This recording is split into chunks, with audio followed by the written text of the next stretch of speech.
Hello. It's just me tonight because the granddaughters are here and Joe is taking care of them and occupying them so that I can make this video. First of all, I'd like to thank everyone for their kind comments and their support from yesterday's video. I was a little nervous about posting that video because I didn't want to seem negative. So I'm so thankful for your responses.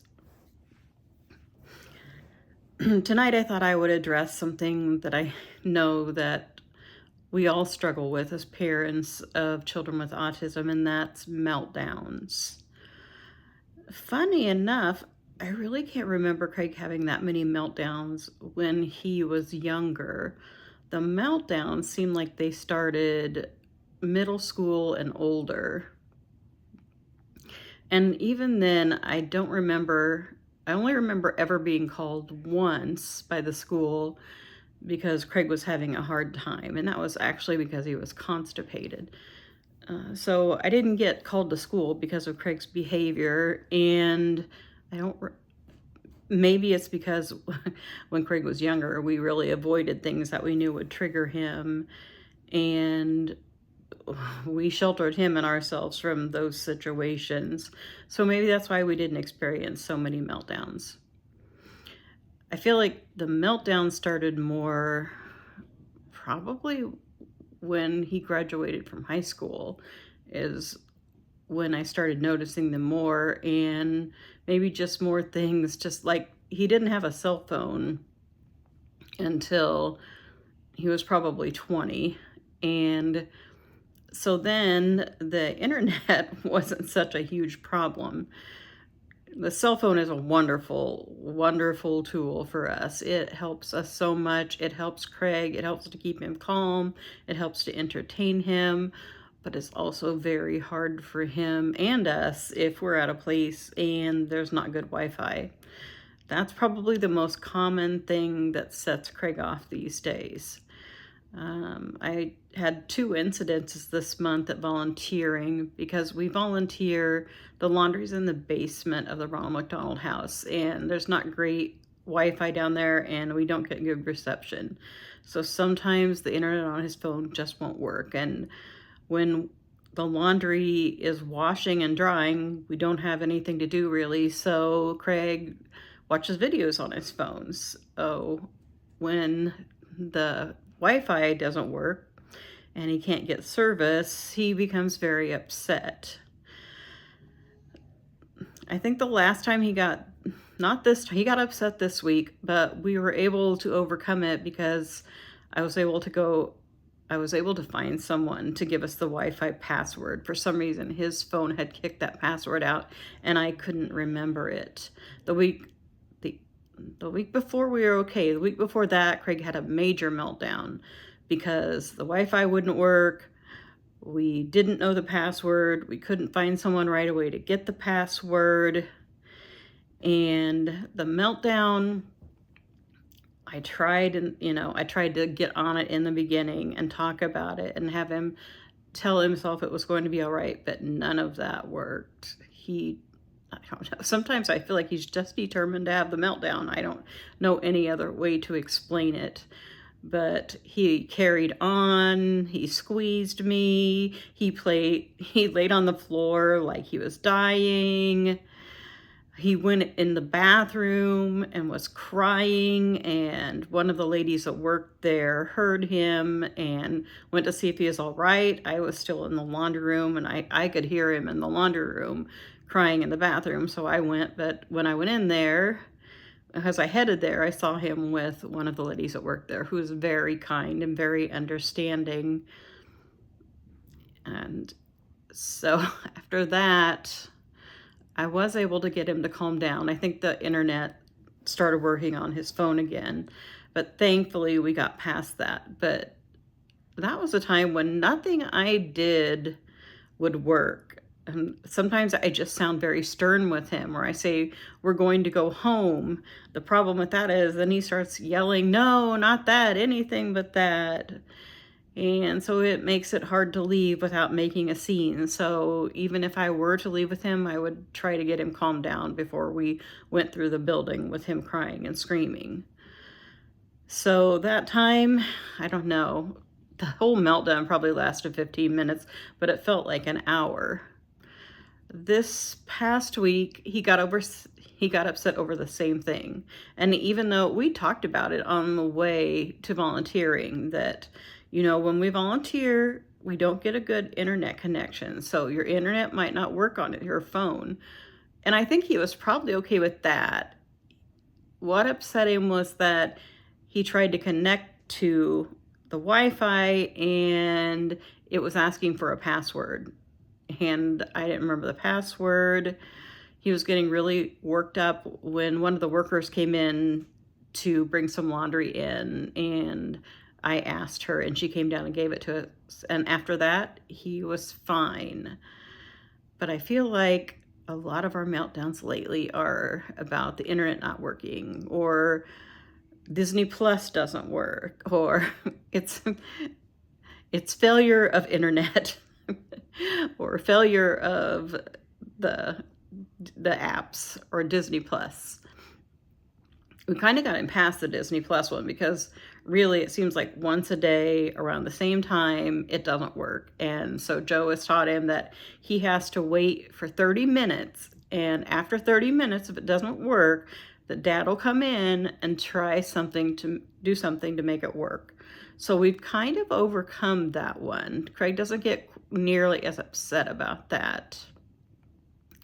Another thing that upsets Craig is if someone's late. But since we moved to Des Moines and he's not riding a bus to Dayhab or anything, we really haven't dealt with that because there hasn't been anyone to be late. So that's a good factor for that we don't have that issue right now. Another thing he gets upset about is if plans change. I know that I've covered that in other videos.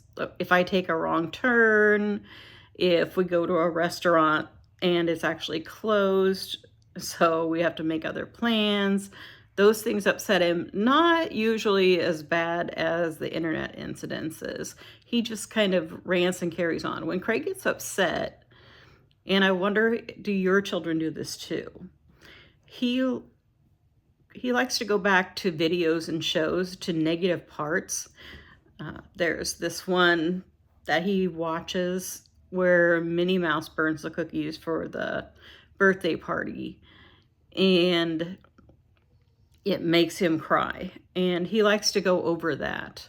And I know I mentioned this in another video, but I don't know if everyone's seen it. But I discovered that I think he does that because that video, he can actually cry because of that video. And he doesn't have a way to express his emotions other than ranting and carrying on and using that video to make himself cry. I always wondered why he would talk and talk about that video until he cried.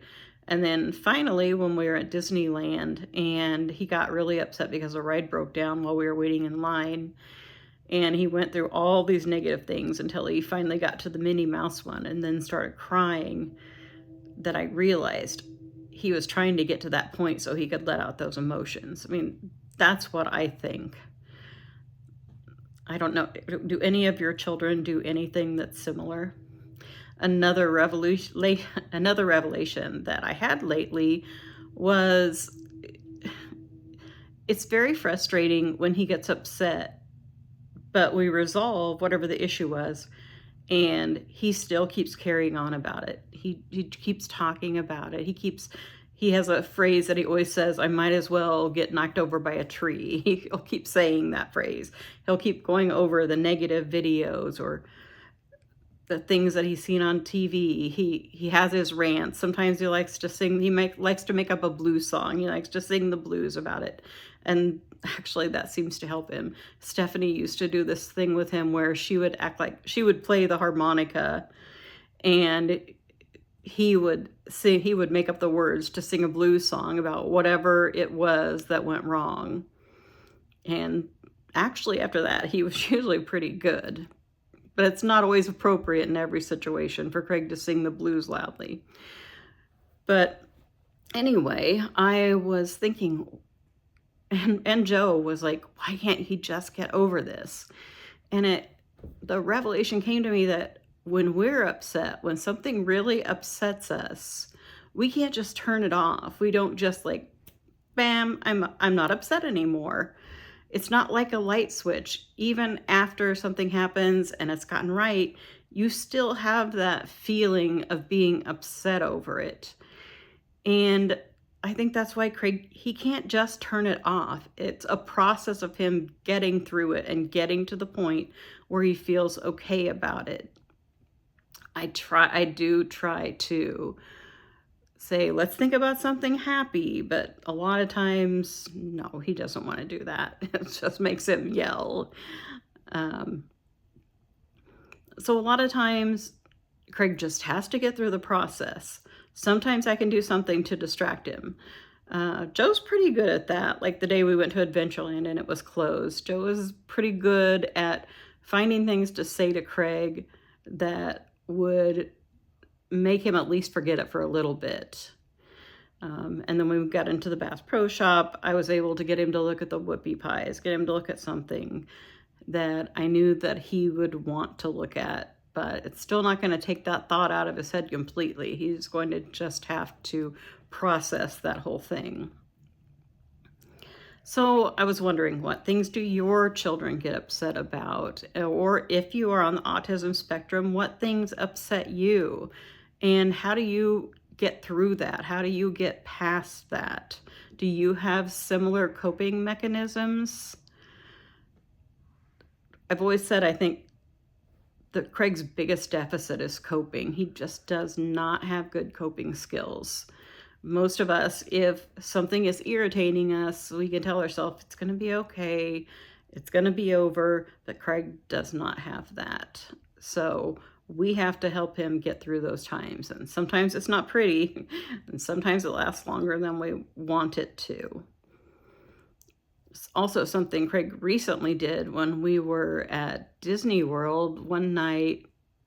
We watched the fireworks. So naturally, when we were leaving, everyone else was leaving the parks too. And we decided to take the ferry boat instead of taking the monorail because the monorail line looked insane. Well, little did we know that when we got closer to the ferry, the line for the ferry was insane too. And I think it took a lot longer to get another ferry. Well, it took 2 ferries before we actually got on. And Craig was getting more and more upset, and we were squished in. They kept saying, move in closer, fill up all the remaining spaces. So we were really crowded in there, and Craig was having a really hard time and carrying on about it. And there was absolutely nothing that Joe or I could say to calm him down. And at one point, he squeezed Joe really hard. I mean, sometimes it can actually hurt. I'm never afraid of Craig, but sometimes he doesn't understand that when he squeezes us, it really does hurt. And I think it looks scary to other people. Well, what Craig also did was he slapped himself across the face, which he's done a couple of times. Like he's trying to get himself to snap out of it. But I feel like people that aren't facing us think that we slapped him because you just hear this big slap all of a sudden. So that's very jarring and very embarrassing. Luckily, shortly after that, we were able to get onto the ferry. And actually, after he slapped himself in the face, I feel like he did calm down some. Maybe it just shocked him so much that he did that to himself. I don't know, but it's certainly not a good way to calm yourself down or to handle the situation. And I do feel like when Craig gets wound up like that, I feel like people are afraid.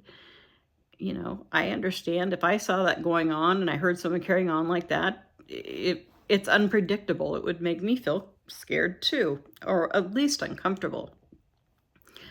So I guess I want everyone to know that we go through these things frequently, sometimes more than others.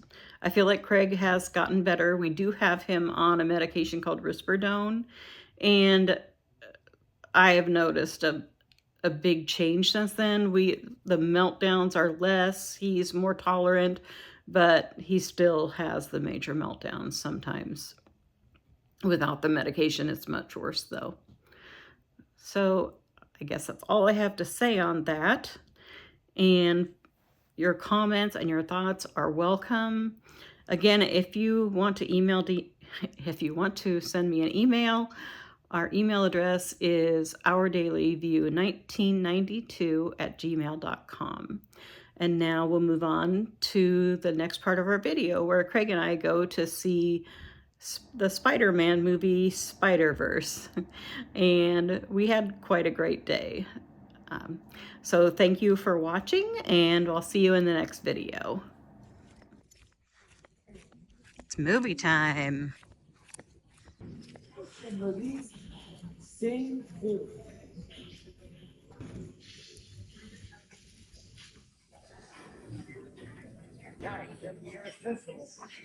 Mm-hmm.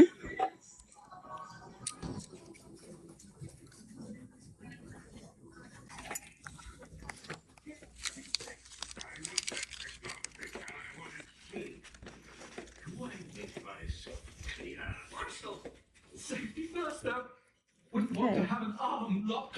So far, the theater is almost empty. Here we are. Yup. We gotta figure out what kind of food we want, right? Pizza. Yep. I think I'm gonna get the buffalo chicken mac and cheese.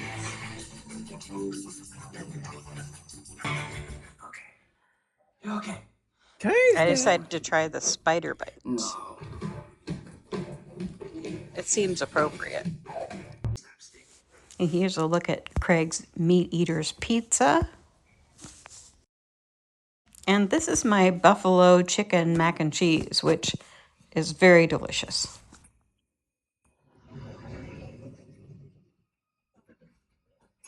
These reclining seats were just too comfortable for Craig, and he fell asleep. So Craig, can you give us a review of Spider-Man, Spider-Verse? I don't believe it, Mama. The movie was a cliffhanger. Will there be the second movie next year? Yes, there will, I'm sure. Okay. So how did you feel about Spider-Man? Kind of like it. You like it? First part, like the Lego movie. Mm-hmm. I give it just 2 thumbs up. You did fall asleep during part of it. Yep. But I did think it was a good movie.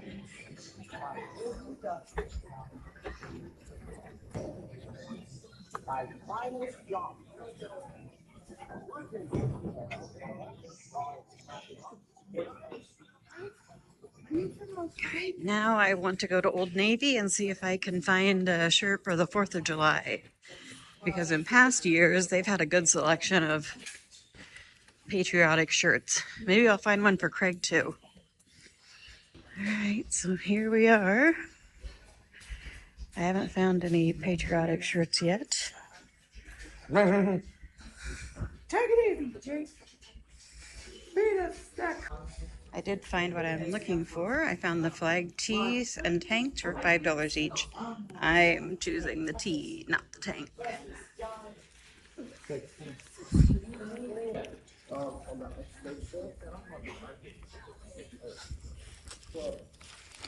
So we stopped in at Burlington because we have something to return. I'm going to look over here at the purses, okay, Craig? Right. I did find something interesting at Burlington, this magnet set. I actually saw when we were at Disneyland, and I think I might have seen it in the Disney outlet. And here they are $7.99, and I'm pretty sure they weren't that cheap at the outlet even. These are really cute. What do you think, Craig? Should we get these magnets? Sure, Mama. Yeah, I do like those. Get these adorable chip clips. Those are really cute. And those are $4.99. I don't think we can have too many chip clips. These live-in towels are bright and pretty for summer.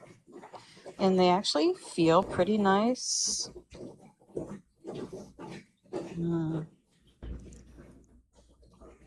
Like, have a nice blanket assortment, but we do have way too many blankets already. But it's always hard to pack up a nice blanket, especially in my favorite color. Craig's gonna smell the candles for me. Something smells really nice in this area. I'm just not sure what it is, but I like it. I guess I should show you some of the things they have in here. Here's their, it's like summer, like outdoor dishes and glasses. They have some really cute ones. Big Minnie Mouse. Some cute Stitch ones. Oh, the alligators are cute. Or crocodiles. That stuff's always fun, but then I have to have a place to store it.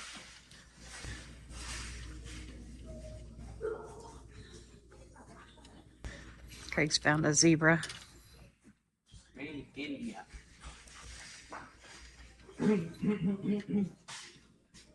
Oh, I see. I thought he's not really he's kind of like, he's not paper mache, but it definitely reminds me of that. It's made with cloth, like a burlap and painted. And the elephant's kind of the same way. I have a question about flower pots. I have a really pretty flower pot at home, but there's no drainage hole. So what do you do when you buy a pot and there's no drainage hole? Those don't either, but these are like a kind of a plasticky stuff that you could drill a hole in. Craig's ready to get out of here.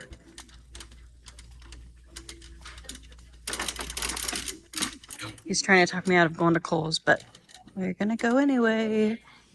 Because Craig needs some new shorts. He needs some black shorts. And I still haven't really found any yet. Here are my purchases. And after I return the toy that I'm bringing back, because I found out we already had the exact same one at home, I shouldn't have to pay too much.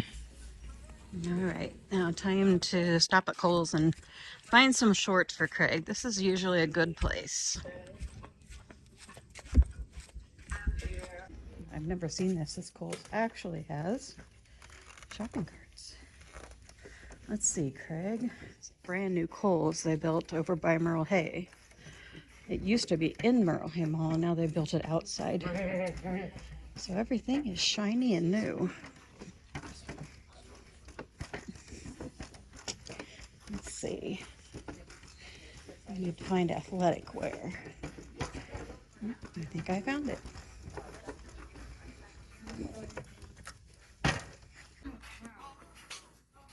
Craig has discovered the books over here. You find the books to look at? Oh, yep. Sesame Street.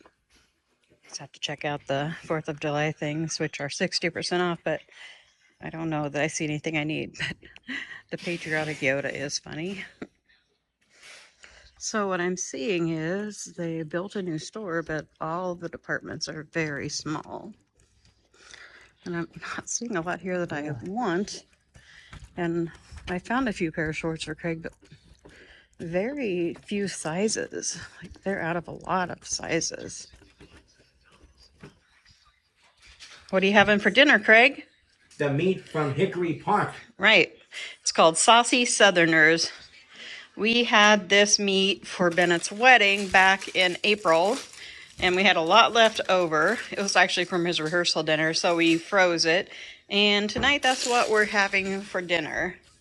It's actually really delicious.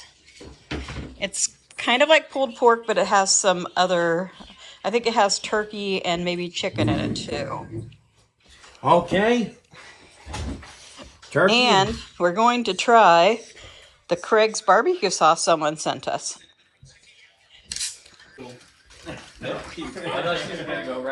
So Craig put the barbecue sauce on his sandwich. How does it taste, Craig? Good. Okay. How does the barbecue sauce taste, Craig? Tastes barbecue to me. I tasted it. It's very good. It's nice and sweet. Wow. That's a big bubble. Really good at that.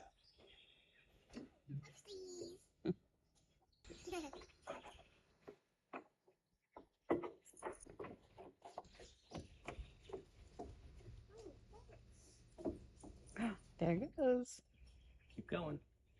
There you go. Two of them again. Three, You're getting four. so good at this. That was bigger than your head. Oh, you just missed it. Hey, sissy blew it away. One of our fans wants to know, have you ever watched H.R.Pufnstuf? Why, yes. When I was a kid, I used to watch H.R.Pufnstuf. But now I got 2 discs. Oh, you have it on DVD. Yep. Can you tell us about H.R.Pufnstuf? It's about a little boy who entered Living Islands, a place where all living things were alive, followed by a dragon named Pufnstuf, who is the mayor, who protects him from witchy poo, What does the boy have? Doesn't he have a something? magic flute. Yeah. What's the boy's name? Little Jimmy. Mm-hmm. Which is your favorite character? H.R.Pufnstuf. Can you sing that song for me? H.R.Pufnstuf. H.R.Pufnstuf. We can't do enough. Don't know all the words.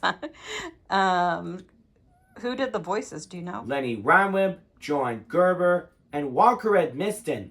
When did that show come out? 1969. Oh, I remember watching that when I was a little girl. I don't know what that's all about. Can you say a line from the show? See you next week. I sure hope so.